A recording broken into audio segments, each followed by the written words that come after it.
We haven't seen a president bring peace to the Middle East like this in American history. I want to start off by saying thank you to President Trump, Steve Witkoff, Marco Rubio, Jared Kushner, the entire team who worked to free these hostages. Now, it's bittersweet for me. I was articulating this on social media earlier.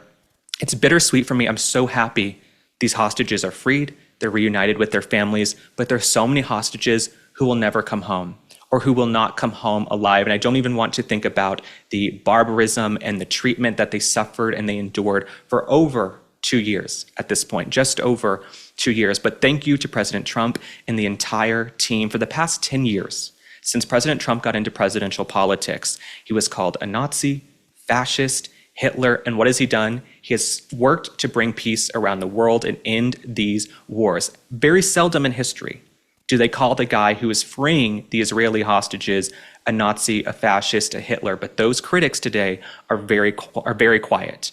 They are silent. This is something Joe Biden could not do, Kamala Harris could not do, Antony Blinken, Jake Sullivan. Nobody in the Biden administration could get this done. In fact, they sat there twiddling their thumbs. They had no power, no strength on the world stage. So say what you want about President Trump. You don't have to love President Trump. You don't have to like him. That's your right. I know there are folks tuning in who did not vote for him.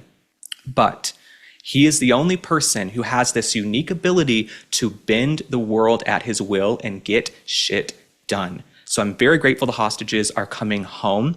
Something a lot of folks aren't speaking about is that it's going to be a process and a journey for these hostages to reintegrate into society. They're going to need therapy, treatment, physical rehabilitation, trauma therapy, all of these things to reintegrate into society and for their families to be okay with them again. So I'm very, very, very grateful, and I pray for them in that journey.